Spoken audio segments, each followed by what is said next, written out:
नमामि भगवत्पादशङ्करं लोकशङ्करं शङ्करं शङ्कराचार्यं केशवं बादरायणं सूत्रभाष्यकृतौ वन्दे भगवन्तौ पुनः पुनः नमामि गौडपादं च शङ्करं श्रीसुरेश्वरं स्वामिनं सच्चिदानन्दमिन्द्रं तं ज्ञानरूपिणे ॐ Narayan Narayan Narayan already 12-13 minutes late. Okay, so the Purvapaksha of Bhamatikara is continuing. He told there is something outside Adhyasa, samskara, that is a cause of Adhyasa. This is refuted by the Siddhanti, saying that everything has to be within Adhyasa. First, understand what is Adhyasa. Adhyasa is a misunderstanding. It is not an event. It is not an object. Okay, Adhyasa is neither an object nor an event. I think people have to understand. Adhyasa is neither an object nor an event. Okay. Where should I note? You don't have any.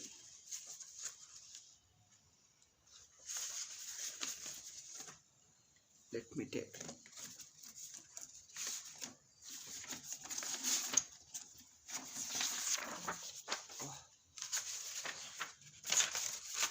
Because they try to present Adhyasa is an action, is an object and a production. Adhyasa is an action and a production. Adhyasa is neither an object. Okay, object means a something solid object, nor an event. It is just a wrong appearance. Okay, a wrong thinking. A wrong thinking. A wrong thinking is called Adhyasa. This basic point is misunderstood, is not understood, and then give all kinds of explanations. I think tradition, the blindness of tradition, because our previous Acharya said, therefore I must defend it. This itself is a too much, particularly in Vedanta. In Vedanta, why do you go for that? Just because somebody, your previous Acharya said, and therefore you must defend it. This shows how even great people have this soft corner for accepting somebody's idea, even if it is illogical, against experience. You accept because you have a respect for Acharya. It is true, you can respect your Acharya's ideas, our Guru's ideas, our Acharya's ideas, where it needs to be accepted on Shraddha. There is a certain, like Upasana, where there is a feeling, a sentiment, a religious feeling, like Shraddha Bhakti, Upasana. There, only simple acceptance and belief and bhavana. Bhavana means only simply meditating. There you accept whatever your Acharya says, and it is right, and everybody accepts it. Where you need to believe, there you believe, because belief is the only way there. But where you need to understand, why do you bring a belief? This mixing up is a real problem. Purvapaksha, that I mean, we are influenced by Mimamsa. Most of the scholars come with a background of Mimamsa. That way, even Shankaracharya, Gaudapadacharya, they are all traditional people, orthodox people. They too have gone through Mimamsa and then Tarka Shastra and all. They too have studied Mimamsa and Tarka Shastra, but they did not allow the interference of Mimamsa and Tarka in Vedanta. Vedanta is an investigation into the truth. You just want to know the fact of life. There you have to be bare truth. Truth and nothing but truth. No compromise regarding the truth. Because truth doesn't compromise any untruth. Okay? What is untruth? A thought is an untruth. Thought means a belief is an untruth. An imagination is an untruth. A memory is an untruth. A misunderstanding is an untruth. A doubt is an untruth. Not knowing something is an untruth. All these are other than the truth. Truth is just bare truth, directly experienced. Unnegatable experience is the truth. What is the truth? What is unnegatable and what is self-evident? What is unnegatable, self-evident experience is the truth. It's a simple thing, I tell you. People live a complicated life in Tarka, in Mimamsa, and come with that, with those thinkings, those ideas when they come to Vedanta. I feel this requires a lot of thinking, lot of openness. Thinking Allah, not openness, lot of openness. But this lot of openness also, there is another extreme. The Vedantins also, they become Vedantins and then Vedantins start rejecting other side also. There is a two sides. Influence of Mimamsa in Vedanta, influence of Vedanta in Mimamsa again. See, either way influence. Now, those who become Vedantins, just they want to know the Paramarthika Satta, the absolute truth. And such people start rejecting the values and upasana, bhakti, respect for Guru, and then the customs and belief, and a lot of upasanas. Culture is there. Culture involves many things, faith, belief, art, and so many upasanas. And they start rejecting upasanas again, the another side. Vedantins start making fun of all our customs, acharya, dharma, and many things. Punya, papa, and all that they reject. Okay. Those who Vedantins, extreme Vedantins reject. Why do I call extreme Vedantins? Extreme Vedanta means Vedanta talks of absolute truth. Therefore, when you are talking of the Paramarthika Satta, the absolute truth, there be uncompromising regarding the truth.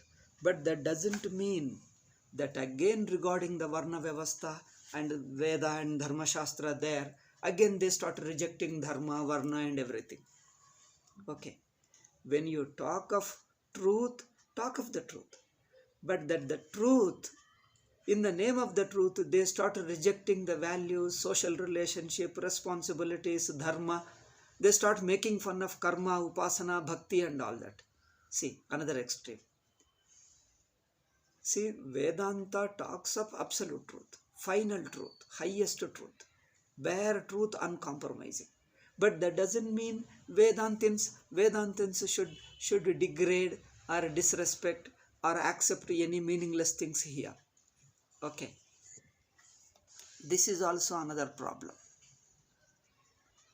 So, this influence of one Shastra into other is really the biggest problem. Vedantins, in the name of Vedantins, what they do? Sadhakas. Sadhakas need everything. Sadhakas need Vairagyam, sadhakas need Bhakti, sadhakas need Upasana, faith, values, faith, religious feelings and all that, because they need to purify the mind. Because the mind is a reality at certain stage in the sadhana. Then mind means it's a very complex, it is all relational. Mind means a relational understanding is a feeling come understanding. And that too a relational. A feeling is relational, understanding is relational. Okay. Knowledge is relational. Knowledge means thought. Thought means relational. Okay. Thought is relational. Feelings are relational. Actions are relational. Experiences are relational. This is what mind means. Mind involves relation. Relation in these different levels. One is under knowledge level, knower, known. See, knowledge involves this relation. What relation? Knower and the known. This is one basic relationship. Then from what standpoint you are trying to know? What standpoint, what level you are trying to know? Depending upon your relation and standpoint, the thing appears. Otherwise, the knowledge also keeps changing. Now, feelings also. All the feelings, emotions are relational. Not only relational, there is a deep attachment in the emotions. Emotions have got insecurity. They need a dependency. We get attached to people, things, events, objects, so many things. Experiences and emotions mean relations. Not only relations, they get attached to relations. And this emotion means relation means dependency. It involves insecurity and all kinds of things. They also create a lot of problems.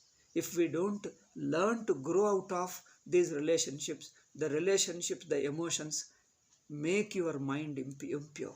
And impure in the sense, see, impurity also is a very technical term in Vedanta. The antakarana dosha, antakarana ashuddhi means interference of mind alone is impurity. Otherwise, what else is impurity? It distorts the reality. In understanding it, it interferes, the prejudice and etc. interferes. See, there are two ways. The prejudice can be a knowledge, a given idea may be right in its own context. An idea or a knowledge is correct in its own context, but that becomes an interference at another level. See, the thing itself is good, but it is an interference for others. So thing itself need not be bad for interference. An emotion is good, but it interferes in Vedanta. Thinking is good, but it interferes in Vedanta. Experience itself is good, but it interferes in Vedantic thinking. See, the thing itself is good in Vyavaharika level. A belief itself is good. Feelings are good. Relations are good at what certain level, but they might interfere in knowing the truth. So, the same thing is good at one level, but interferes at another level. It's a very delicate thing. Therefore, and we as a common man, in all our life, in all our normal experiences, normal means jiva. See, the English words are very difficult words. Difficult means we find very difficult to communicate the Sanskrit ideas. Normal means jiva. Jiva means karta, bhokta, pramata. That's what we mean. So in normal life, that is in jivatvam, in jivahood, as a karta, bhokta, jnata, you are relating to the world, because karta is relative, bhokta is relative, jnata is relative. The very jnatrutvam is relativeness, is a relation with other. I am somebody and I am related to something else. In karma is relation. Karma is relation. Bhoga, sukha, enjoyments, experiences, good and bad, positive or negative, that is favorable or unfavorable experiences, both mean relationship. Knowledge also means relationship, but the truth is non-relational. Truth is not a thinking. Truth is not in terms of knowledge. Knowledge is relational. It is a non-relational knowledge. That's why we call it an understanding. It is an intuitive understanding. It is a non-relational in Vedanta. So Jnatrutvam and Jnana state. Jnana means relations. Intuition or Atma Jnanam is a non-relational knowledge. A knowledge which doesn't involve relations and all the difficulties, defects of relations. And Atma is not a karma. Karma involves relationship. Atma is an existence without karma. Existence without a change, without a relational a change or karma is a relational. A relational movement, a relative movement is karma. Okay. But Atma is, or the truth is, an existence, self-existence, which is a non-relational existence.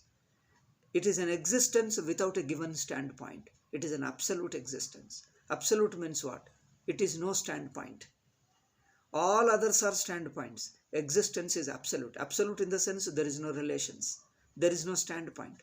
There is no given standpoint, there is no another standpoint. It is all pervasive, it is all existence without any a given. It doesn't have a one standpoint and different from other standpoint. See, a standpoint is always relative and limited. It is one standpoint in comparison with other, in contrast with other. It differs from other. It is different from other. So it is one standpoint, a given standpoint. Absolute is not a standpoint.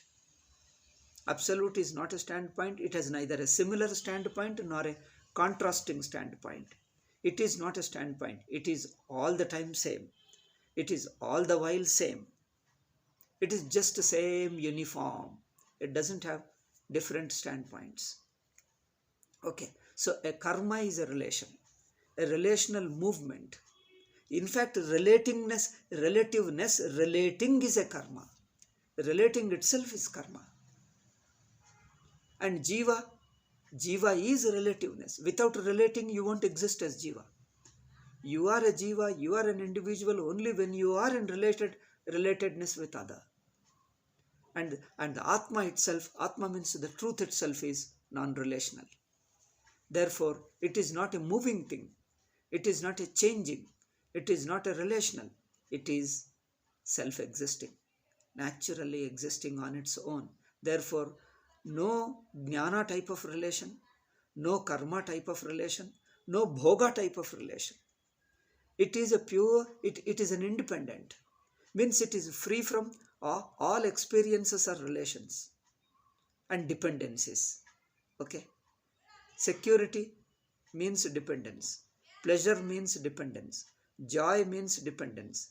Happiness means dependence. Sorrow means dependence. Dependence means relationship, I mean.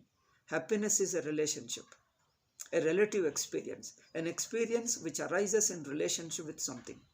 You stand in related to something and you get an experience. So the joy is a relationship.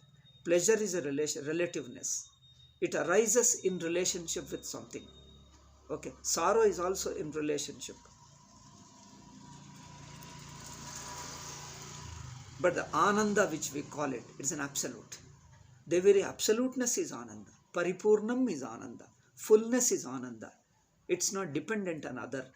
Because the other manipulates you, pressurizes you, other creates a feeling in you, an experience in you. Because the experience keeps changing depending upon the other. The other keeps influencing you, controlling you. When you cease your relationship with other, why? Okay, then how do you break the relationship? As long as you remain an individual, breaking your relationship with other is impossible. Me and the other itself is a relationship. I and the rest. Me and the rest. Me exists and the rest exists. Now this itself is a relation. The truth is relationless. Relationless means you tackle the relationship. You transcend the relation. Because relation, Vedanta says, itself is an adhyasa. Relation is adhyasa. You understand that you exist without any relation. Relation is an adhyasa. That means it is not your real original you. It is not your original existence. It is a tentative, an appearance. An appearance which is not original is called adhyasa. Appearance which is not really there. What really is there is the fact. And what you take it to be is adhyasa. What really there and what appears to be, what is taken to be. What is taken to be is different from what really is. Okay. The real existence is you are the real existence. So you don't look at yourself through a relationship. See, all our thoughts, all our views about ourselves, all our thoughts about ourselves, opinion about ourselves, knowledge about ourselves, action towards yourself, experiences you have. All these experiences, actions, knowledges, all these are relative to yourself. You stand in relationship with others. See, not only you are related to other, even yourself is a relationship. This is the most important. The jivahood itself is a relation. See, Relation means you have to understand two ways. Relation is two ways. Because Jiva is an individual. Jiva means individuality. Individuality is a two-way relation. So individuality is related to other. That means I am related to other. The other stands in relation with me in a particular way. The other is like this. When you say you have a knowledge about other, the very knowing of other is a relation. Because it is a standpoint. Without a standpoint, with a standpoint means two things. You have a standpoint with the other, and who are you? Who am I? Even the sense of I is a relative to other. I think of myself. I understand myself in relationship with a time. Because it is located in time. It is located in place. You are related to other. Even understanding of yourself, a thought about yourself, a notion about yourself is relative. A notion about myself is relative, and through the notion you relate to other. Two things. Okay? You are relative, and you are relating with other is a relation. The very notion of I, the very notion of Jiva, the very notion of individuality, the very notion of individuality is a relation. And through that I, that individuality, I relate to other. Okay, that means I itself is a relation, relative me. The relative me relates to other. Because I myself am. I means the jiva, the individuality, the notion of I. The notion of I is in relation with other. Other is in relation with me.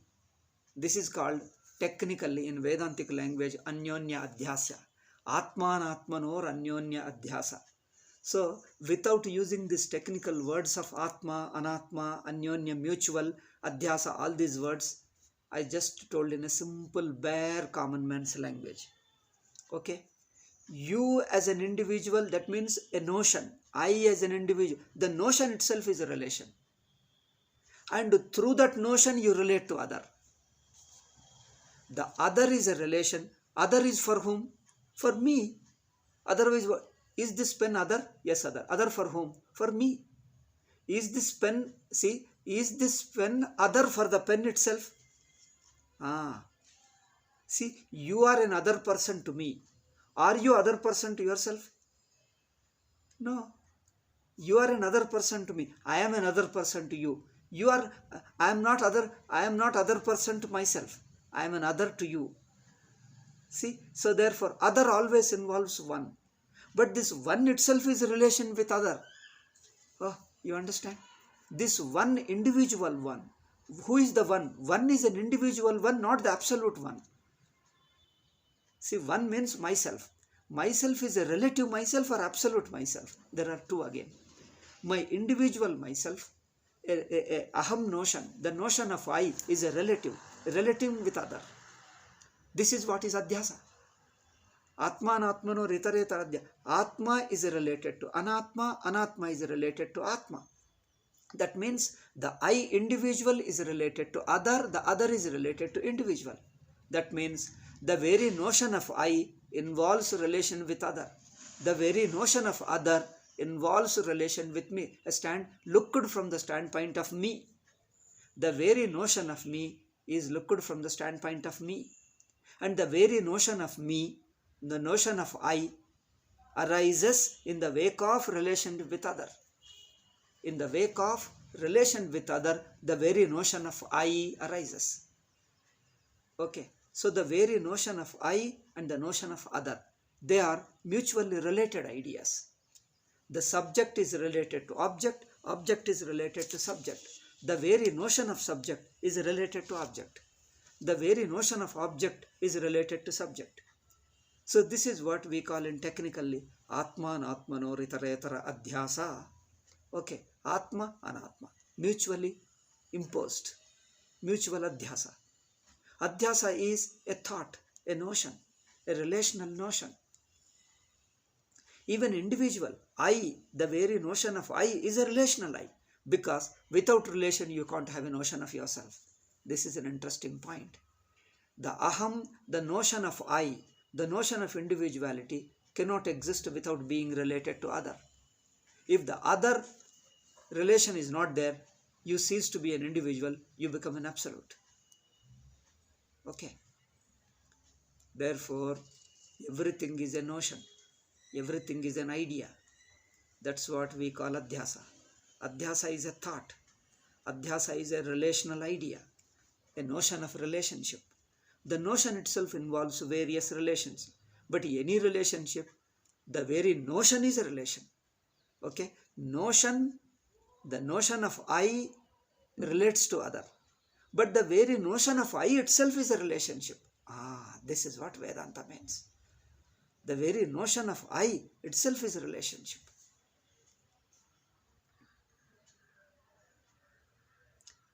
But there is a real I. The real I is a non-relational I, a non-notional I.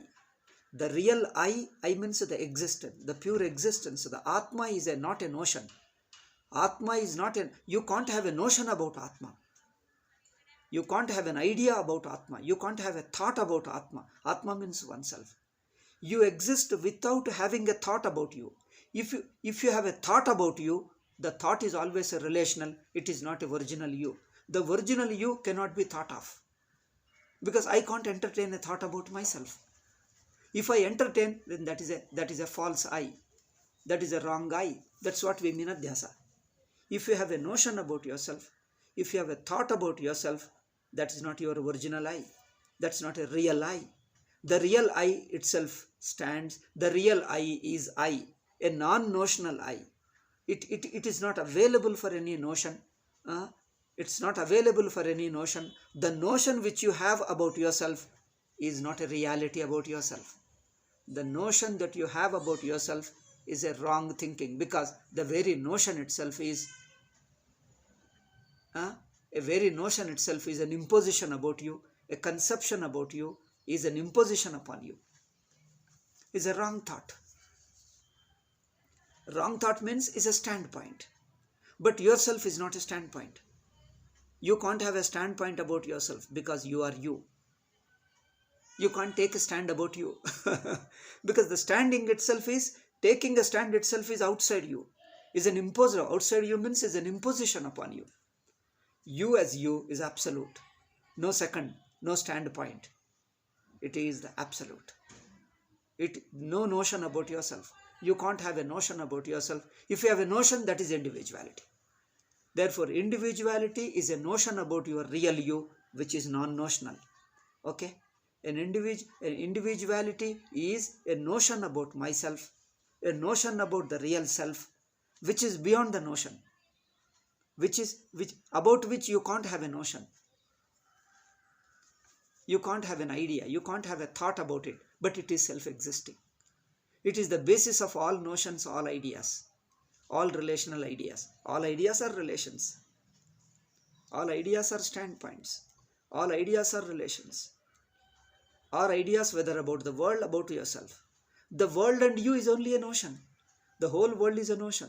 The whole you is a notion. You means the aham thought. Aham thought is a notion. And this aham thought notion is related to idam. Idam means you. You means the world I am talking. So the world is in relationship with I, and I is in relationship with world. Both are notional, both are relational. Atma and Atma is relational. Therefore, the real absolute existence is beyond relation, is beyond notion. The real Atma, the self-existing Atma, is free from notion, is free from relation. So the non-relational, then how do you understand the Atma? By dropping all relationals, by dropping all notions. How do you drop? Understand you can drop the notion only by understanding that notion is wrong. Okay, the notion doesn't represent the real existence, because any notion is a misunderstanding about the reality. Any notion, any individuality is a notion. Any notion is a relational. It doesn't represent the real existence, the real reality. The reality is not available for any notion. When the reality is beyond notion, reality is not available for any notion, then any notion is going to be a wrong notion. About the reality I am talking. Any notion about the reality is going to be wrong. Any notion about the reality is going to be wrong, because the reality itself is not a notion. It's not available for any notion. It is self-existing. That's why we say Swatah Siddha Atma. It is a pure existence. Satchidananda. It is a pure existence. It's a pure consciousness.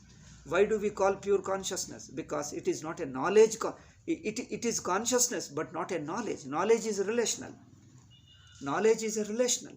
Knowledge is a judgment. Knowledge is a thought. Thought is a relational. Thought is you form an opinion about this is this. Okay. Form is a judgment. A thought is a judgment about something. A thought about, you form an opinion. It is an opinion. It is a thought. It is an idea. That is a relational. Therefore, consciousness is not a knowledge. It is not an idea. It is not a relational knowledge. It is pure consciousness. Consciousness is consciousness. That's all. It is a self-existing consciousness. A consciousness not relative. A relational idea, relational knowledge. Therefore, it is an existence without any non-relational existence, non-relational knowledge, and non-relational experience. Sat, Chit, Ananda. Sat means a non-relational existence. Chit means Jnanam, awareness. Chaitanyam means non-relational awareness, non-relational consciousness. Experience is non-relational Ananda. Ananda, experience means happiness, joy, pleasure. But all this joy, pleasure, these are all experiential. Experiential is relative. Relative depending on other. It is an experience without the other. It is an absolute experience. This absolute experience is fullness, completeness. This is called Ananda. This is happiness. Okay. Sat, Chit, Ananda. So the problem is a notion. The problem is relational. So we are only disproving the relations, disproving the notion. What is Adhyasa? Understanding Adhyasa means disproving Adhyasa.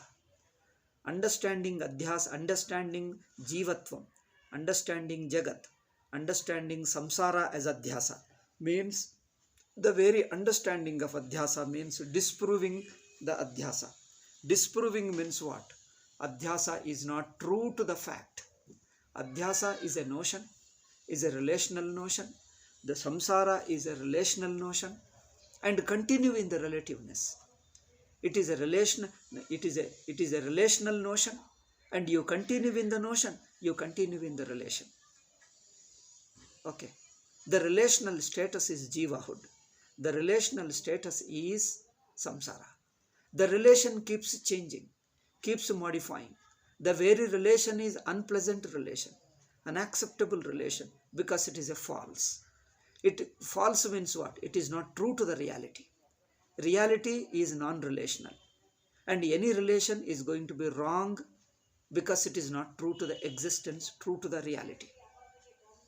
Okay. I am using a language without using Sanskrit words and Vedantic terms. Simple common man's language I am explaining today. But all this, if you go, you will see them all. They are technically stated in Vedanta. Okay. So, the non-relational existence is self-existence. Swayam Siddha. Atma is Swayam Siddha.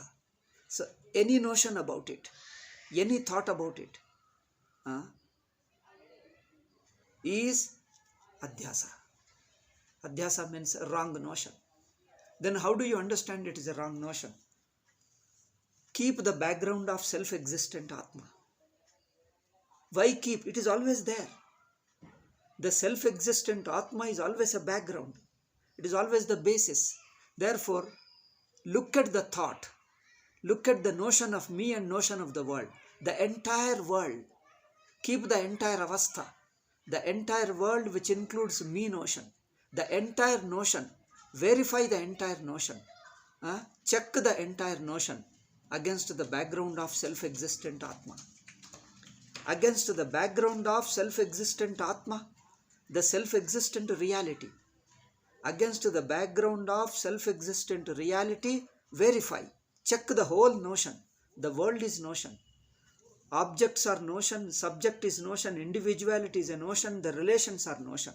Notion means an idea, a thought. So all the entire world, check the entire world, watch the entire world. This is what is Atma Vichara. Atma Vichara is enquiry. Enquiry means watching, observing. Watching or observing, paying attention. Undivided attention, the whole attention, without judging, without any goal, without any motive. Goal, motive means what? You want to use the world. Generally, when you pay attention, just to show what is observation, what is vichara, I am contrasting. Generally, we pay attention. We pay attention to know something. The very knowing is relational. Okay? We pay attention to do work. You want to use something, then that using is relational. Karma is relational. You want to use an object for something, towards something, to achieve something. Therefore, karma is relational. Karma is a motive. The way karma is relational. Relational means you want to use something. You want to use something for what? For a certain purpose, to achieve something. So that is a motive. Karma involves motive. Knowledge involves motive. Knowledge means jnatru-gneya sambandha. Subject-object knowledge. A relative knowledge. Jnatru-gneya sambandha involves motive. Karma involves motive. The pleasure-seeking involves motive. You are seeking pleasure, seeking joy, seeking happiness is a motive. Okay. Therefore, karma is a motive. Experience is a motive. Knowledge is a motive. That means you stand as a jnata, try to know something. You stand as a karta, try to use something for some purpose. You stand as a bhokta, wants to have some experience. So karta, bhokta, jnata, that is jivahood, is a relational. All these relational involve motive. Okay. You pay attention as a karta, as a jnata, as a bhokta, as a knower, as a doer. Doer means agent of action. As a knower, as a doer, as an experiencer. You have a motive. You have a goal. Okay. Bhokta has a goal of a bhoga. Karta has a goal of using something, doing something and achieving something. Karta has a goal. The doer has a goal. The agent of action, the same thing. The same thing I am using different words. So the doer has a goal of achieving something. The knower has a goal to know something. So he has a motive. So the motive involves a relation again. So jnatrutvam involves motive, kartrutvam involves motive, and bhoktrutvam involves motive. The enjoyership, doership, and knowership. Knower, the knower of something. So all these are relational, and all these involve motive. But Vedantic Vichara is observation. But you observe, you watch without any goal, without any motive. Because a jnata is a motive. He wants to know a particular thing in a particular way. He wants to know a particular thing and take a particular stand. That's why all knowledges are relationships. So karma, all karmas are relationship. You want to use something to achieve something. Karma is using something to achieve something. So karma also involves motive. Bhoga also involves motive. Because you want to be in particular relationship with something. The very relation gives you some security, some pleasure. The very relation gives you security. So you want to remain in relationship. You want to remain related. That's a motive again. I want to remain, or I want to acquire a new relation. I want to acquire a new relation, or I want to retain a relationship. Now there is a motive. But Vedanta Vichara is an observation without any particular motive. An observation without any motive. A watchfulness without any desire to gain something. Because desire to gain something involves individuality. So that is all samsara, that is world. Vedanta is transcending relations. So motive is a relation. Self is not a relation. Atma is not a relation. Atma is self-existing. So you can't have a motive for Atma. Dropping away all motives, disproving all motives, disproving all relations, and stand yourself as yourself. That is Atma. Okay? So, disproving all Adhyasa, disproving all relations, you stand a non-relational, self-existing, absolute truth. So, the non-relational, absolute, self-existing Atma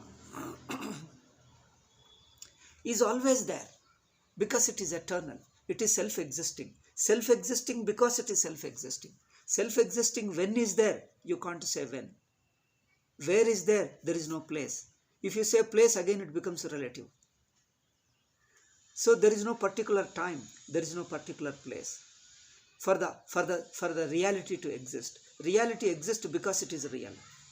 It is not. So you are not looking for reality to exist in a given time. If you look for a given time, then it is not reality. If you look at a given place, then it is not reality, because reality doesn't exist in a place. A given time, given place is a relation again. It is absolute. Reality is not a given object. It's not a given experience. Therefore, you are not looking for a given experience. It is absolute there. It is always there. It is there in all experiences, all knowledges, all actions, all movements, all thoughts. It is there as a background of all thoughts, all experiences, all relationship. It is always there. It is ever there, ever existing, and never goes out of sight. You never miss it. What can never be missed? You don't have to wait for it. You don't have to go and reach it, because it is never away from you, and you can never miss it. You can never be away from it. It is always there. Whether you do or don't do, whether you go or don't go, whatever you do or whatever you don't do, it is always there. It is always there. It is self-existing. Therefore, keep that self-existing as a background. Against the background, see what the world is. What is all these relationals, all these notions and relations. Notional relations. Look at all these notional relations. They all go wrong against the self-existing truth. The truth is self-existing. It doesn't need to be proven. You don't have to reach it. You don't have to prove it, nor you can disprove it. That is truth. The truth is something you don't need to prove it. You can't even disprove it. You can never miss it, nor you can go away from it. It is ever there. So you don't understand it. It appears as if you are missing the truth because you are looking at it in a given place. Truth is not in a given place, not confined to a place. All places, all spaces within the truth. It is not in a given time, because all time is relative. All time is within existence. The pure existence, pure Atma is timeless. Pure Atma it doesn't have a location, because it is locationless. It is dimensionless. It is locationless. It is dimensionless. It is timeless. Therefore, you can never be away from it. Neither you can reach it, nor you can go away from it. Neither you can miss it, nor you can acquire it, obtain it. Neither you can miss it, nor you can get back to it. It is there all the time. The self-existing. So keep that self-existing as a background and look at all other experiences of relation, notion, idea, thought.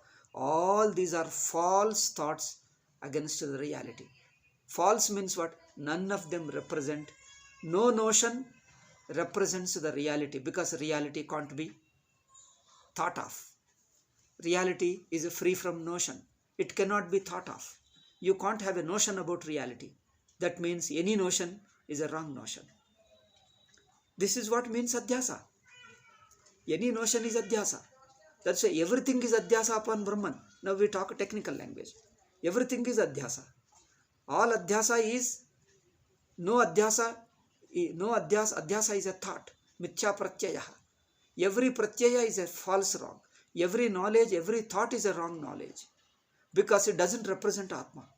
Because Atma itself is not available for any thought. So any thought is going to be necessarily going to be wrong thought. Therefore, every thought is Adhyasa upon the Atman. Atman is self-existent.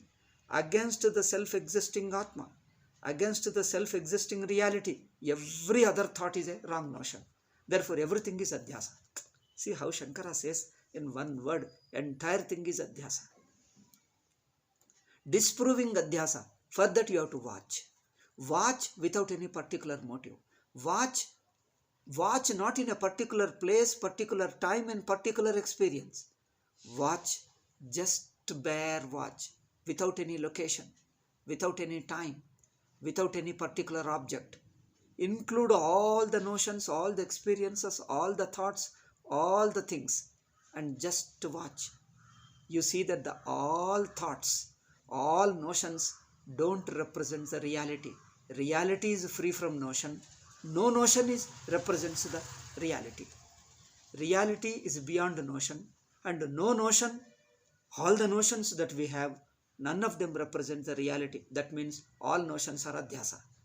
Truth is free from Adhyasta. I feel this is what Tattvamasi, this is what Aham Brahmasmi means. Okay. Today's time is up. Though I started late, but anyway, 12 o'clock it is. I will stop with this and we'll talk of next. So this is the basic Adhyasa point is not understood. Therefore, you try to, once the basic idea is misunderstood, then your Prakriya Rachana, the Prakriya to understand the Atma, so the method of teaching itself is going wrong because it goes on wrong assumption. So the Shankaras is straight away, he says everything is Adhyasa. Adhyasa is a notion. Whole thing is notion. But the notion itself is wrong because notion doesn't represent the reality. Reality is beyond the notion, and any notion you entertain is going to be wrong. Therefore, everything is Adhyasa. Adhyasa gets disproven. If you see it in contrast with the reality, all thoughts are wrong.